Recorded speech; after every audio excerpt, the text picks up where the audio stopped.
Hi there. So many of you know that I study betrayal. I've been through it. I've healed from it. I have a community that helps people physically, mentally, emotionally, psychologically, spiritually move through it with support and classes and coaching and all these things. One of the other things we have is the Post-Betrayal Syndrome quiz. And that was one of the discoveries that I made. And it's this collection of physical, mental, and emotional symptoms so common to betrayal, it's known as Post-Betrayal Syndrome. Well, every single day we have people taking the Post-Betrayal Syndrome quiz, and there's a question that reads, is there anything else you'd like to share? I read every single one of them. So within, I'd say about a year and a half or so, we've had over 7,000 people take the Post-Betrayal Syndrome quiz. And what's so interesting is the response I got today just jarred me a little bit, but it's so common. So I want to share it and I want to explain what goes on with this. The comment was, I will get revenge. That's it. I will get revenge. Now, here's the thing. I understand how painful betrayal is. And it's so interesting, too, because when I was originally doing this study, I was studying the betrayal of a family member, a partner, or a friend. And it seemed like in all the research I was doing, and when I was even studying, just getting participants for the study, it was the family members and the partners. Those betrayals were the ones that really broke us. I mean, of course, we're never broken bent. You know what I mean? And it was the friendship betrayals that anger the living life out of us. Now, that's not to say that the other ones don't anger us as well, but it's the friendship betrayals. Yes, they cause rage and intense anger, but not that as well as the other stuff that the family member and the partnership betrayals cause. But the revenge thing is so interesting because, yes, you may feel the need for revenge, but it's not fair to you. And I want to just go over some of what happens to your health when you're walking around with those kinds of emotions. And think about it. This is real. What you feed grows. So if all you're doing all day long is plotting your revenge and thinking of all the ways you'll get back and hurt that person. And it doesn't even have to be this big, gigantic betrayal either. Like, let's just say a coworker took credit for your idea, right? I mean, that was your idea. They took credit for it. And all you're doing all day long is replaying, how are you going to get them back? What are you going to do? How are you going to just make yourself feel better based on this? But you know what you're also doing? You're igniting the stress response. And what that's doing is creating symptoms, illness, condition, disease. And so now you're noticing that maybe you're just so exhausted and you can sleep a whole night, wake up, need to sleep a whole night again. Or you notice that your hair is falling out, or you notice you're gaining weight, particularly around the middle, right? And what that's so classic too. Like if you're looking at it saying, where did this body come from? I'm not doing anything differently. Yes, you are. This is the accumulation of these stress hormones, cortisol being one of them, that is just driving fat storage. It's like your body saying, oh, I get it. You're busy. So you know what? I won't deal with this fat right now. I'll just store it right here for you. So it's just there when you need it. That's what's going on. And then we have, so many other symptoms too. I actually pulled some of the statistics so you see what goes on with anger just being one of the symptoms. So this was just every few months, we just pull the statistics from just some of the real bigger ones from the Post-Betrayal Syndrome quiz, because I want you to know what an unhealed betrayal can do. And here's the thing. Yes, it's the gigantic betrayals. It's the, you found out you've been taken out of the will, or your partner had an affair, or your best friend shared your secret. I mean, the things that just shock you and leave that impression on your body and mind. Yes, it's those, but it's the smaller ones too. It's the micro betrayals, the death by 1,000 cuts betrayals, the, oh, it's no big deal betrayals. Yes, they are, right? All of those, they all have an effect. So I want to read you some statistics and then we'll talk about it a little bit more. So now this is, remember, over 7,000 people in a very short period of time have taken this Post-Betrayal Syndrome quiz. And these are just some of the things that we find. 78% consistently revisit their experience, right? So let's just use that example of your coworker taking credit for your idea. 78% of people who've experienced something like that revisit it all the time. 81% feel a loss of personal power. That's upsetting, right? Now here you are. You want to be on the top of your game, feeling like you have it all together, and you feel powerless. That's a very upsetting feeling. 80% are hypervigilant. So using that same example, what would that mean? That would mean making sure you know what your coworker's doing all the time, so you can make sure it doesn't happen again. Or if it's a partner betrayal, where are they? What's going on? Check their phone, check their, their whereabouts, all of that. Just that keeps you ignited in that stress response. 94% deal with painful triggers. Now, this is so interesting because we think something like PTSD is only reserved for, let's say, war vets, right? They hear a car backfire and, instantly they're reminded of their time in war. Well, that's not the case. Experiencing betrayal absolutely can leave you with PTSD triggers. And if that's what you're experiencing, please get the help that you need, the help and support that you need. Because what happens is, cognitively, your mind knows this didn't happen just now when you see, let's say, a painful trigger, but your body is acting as if it's going on right then. So it's this real disconnect. It's like our mind has been hijacked and our body is responding as if it's going on again right now, although our mind knows that that's not the case. So it's almost like our mind is offline, and it's very real and it's extremely painful. So if you're feeling that, you're not crazy. It's very, very real. Okay, 64% say that they struggle emotionally, right? I mean, these are some deep, deep feelings that we're experiencing, because keep in mind, we're never betrayed by people we don't know.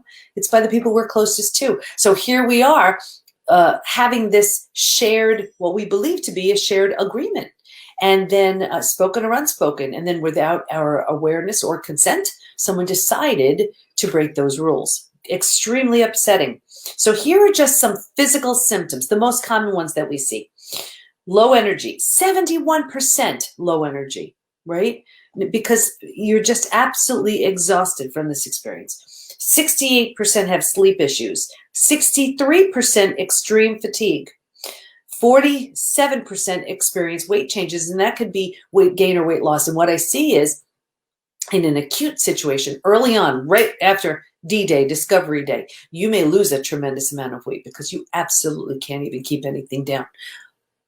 And I also see how over time, there may be weight changes where you're gaining weight. And this is because you're looking to soothe, calm, numb, relax from this pain. And food has become the drug of choice. So in the beginning, it could be an extreme weight loss, and then it can be a weight gain. And then as your way of trying to cope and deal with these, or not deal with these extremeful, did I just say with these painful symptoms, we go to food to numb, calm, relax. And of course, that's not doing the job, but temporarily, we're feeling some sense of relief. And that's why we're reaching for the food. And this is interesting too. 45% experience digestive issues. And this could be anything from IBS. It could be irritable bowel syndrome. It could be Crohn's. It could be diverticulitis, diverticulosis. It could be constipation, diarrhea, anything. And you know what's so interesting about this? And I remember reading about this too, reading about it. And then with my study participants, they were saying I remember one person in my study was going to the hospital literally every few months because of an extreme digestive issue. And then once things were solved, and she healed, she never went to the hospital again for the digestive issue. But here's what I find so interesting about the digestive issues. And I wrote about this in my book, it's coming out soon, called Trust Again. And I walk you literally right through the 5 stages of betrayal to breakthrough. Think about what the digestive system does. It absorbs, digests, and processes food. Now, isn't something like a betrayal of a family member, partner, friend, coworker, anyone, isn't that difficult to absorb, digest, and process, right? So is it any wonder why our gut is responding to what's going on in our minds, mentally and emotionally? So Now just think about that. Those are just some physical changes, right? So now here you are experiencing these physical symptoms that are making it really uncomfortable. You're exhausted. You're not at the top of your game. And now I'm going to add in some of the mental and emotional ones. You ready? Mental changes. So 78% feel overwhelmed. 70% are in disbelief. 68% unable to focus. 64% are in shock. And 62% are unable to concentrate. Just mix those mental symptoms along with the physical. And can you see how challenging it would be just to even get through your day? Now I'm going to add in more. These are the emotional ones. Personally, I think these are the hardest ones. And here's 88% sadness, or experiencing sadness. 83% are experiencing anger. So now just mix nothing more. Anger and sadness, going back and forth between those two. I mean, just right? Can you see how challenging it would be to just, you're trying to manage your emotions and then you do your work and then raise your kids or whatever it is, your other obligations that you have going on. 82% are hurt. 80% are experiencing anxiety. 79% are stressed, right? And rage, and that is just in there as well. We don't know what to do with these emotions. They're flaring. They're just so, they're coming at us so fast, so and so furiously, and we don't even know how to handle one from the next. So what I see is so often it's like we're playing this game of whack-a-mole, where we're trying to tamp down one symptom or one emotion, and then another one comes up, and we try to deal with that, and then another one comes up, and it's this exhausting game of managing these physical, mental, and emotional symptoms as they arise. But meanwhile, if you notice, managing those symptoms never really truly gets to the root of the issue, which is that betrayal, whether it's a long-standing unhealed betrayal or something really fresh and really new. So here's the thing too, which I found so interesting, and this is the reason why I wrote the book, and it's 84% have an inability to trust.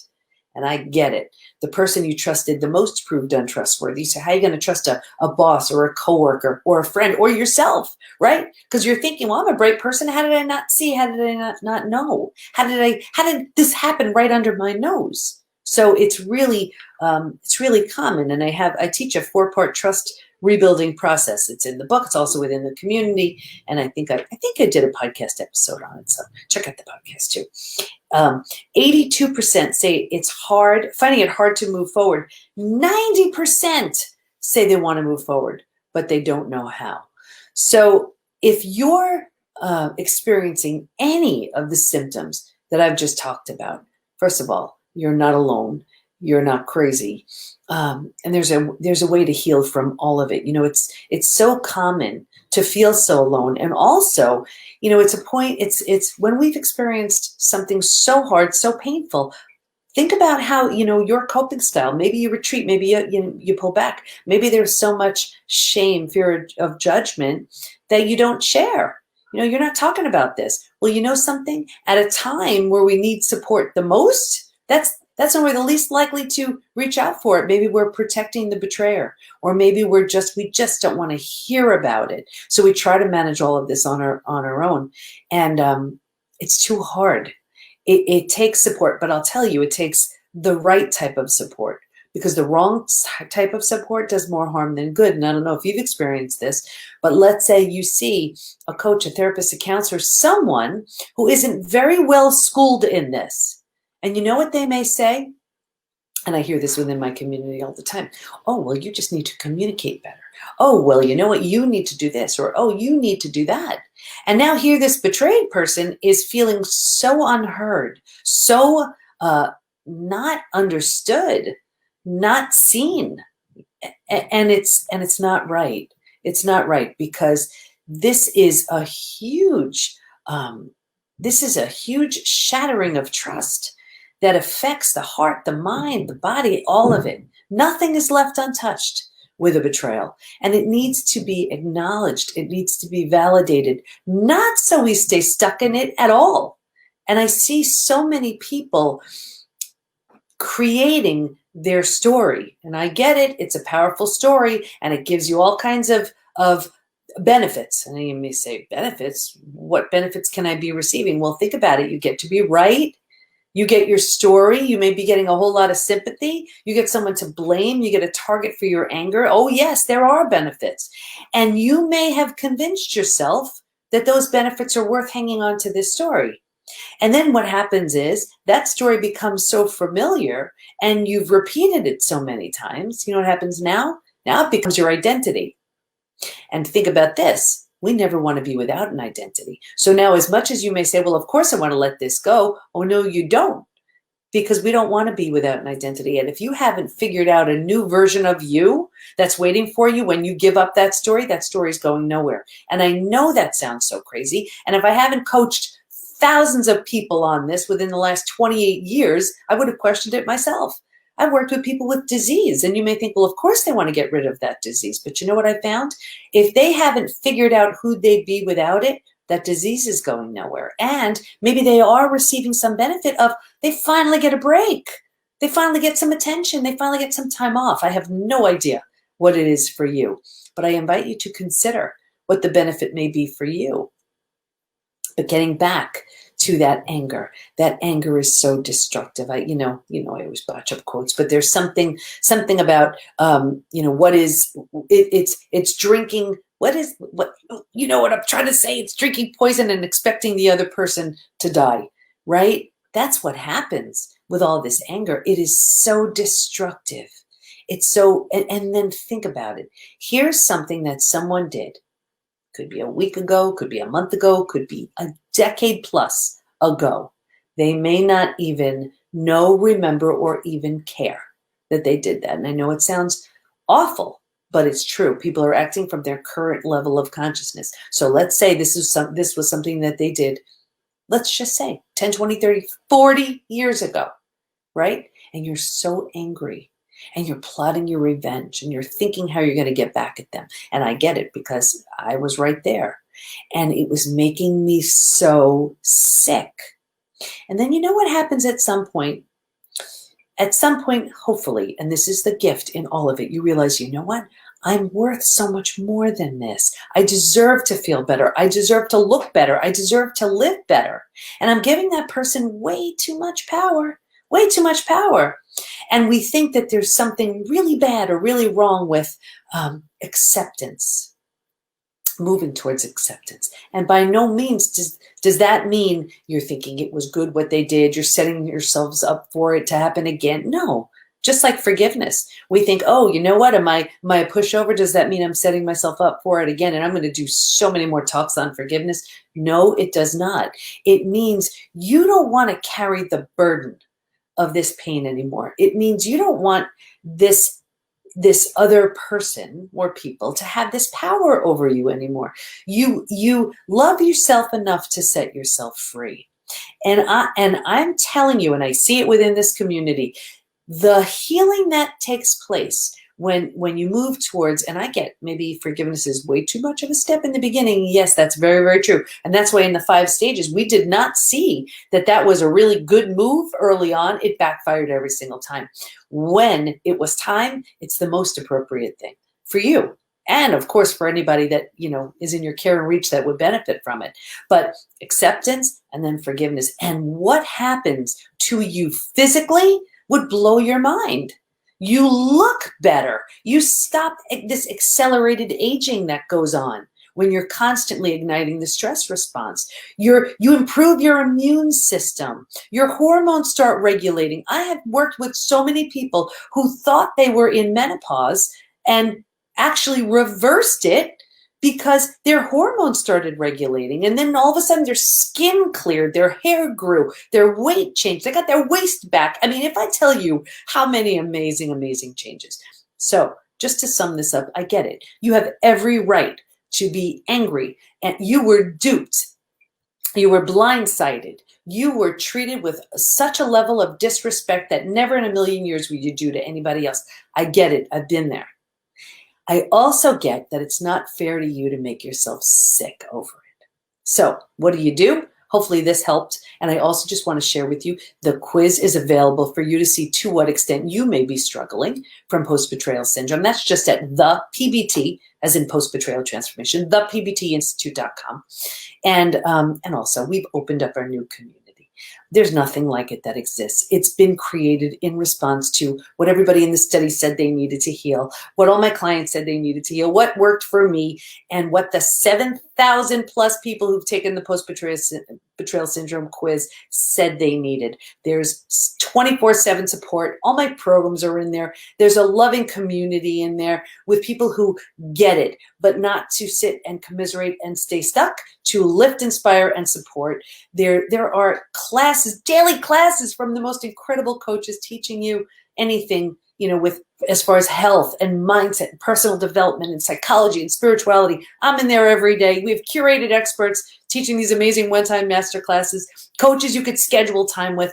They're all certified. They're all amazing, bringing not just an understanding of the 5 stages of betrayal to breakthrough, but bringing in their own really cool stuff that they know. There is no place that exists like this. I am so honored to share it with you. And we just opened up. So this is just, it's so new, so exciting, so many exciting goodies for joining us right now. You deserve to heal. The study found that there is a very specific protocol moving you from one stage to the next. It's all available for you within the community. And it also, the study proved that we need support. We know that, and we know the type of support you need. It's all available to you. So staying stuck truly is a choice. You don't have to stay angry. You don't have to stay stuck. You don't have to stay sick or sad. None of it. None of it. And here's the thing too. Your betrayal does not have to define you.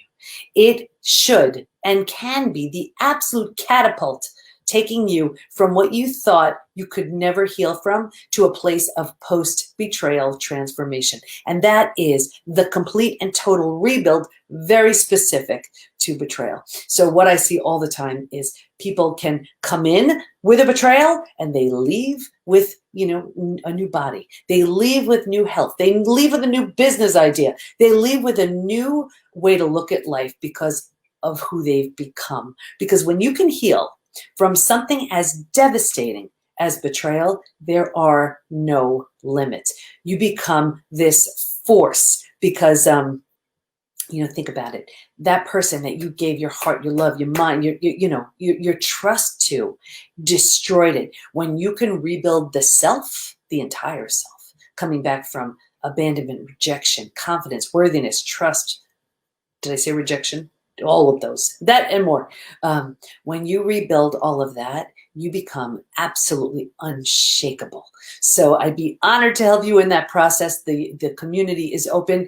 We just would so love you to heal, to find that warm, welcome space that you need to do total, complete, and deep healing.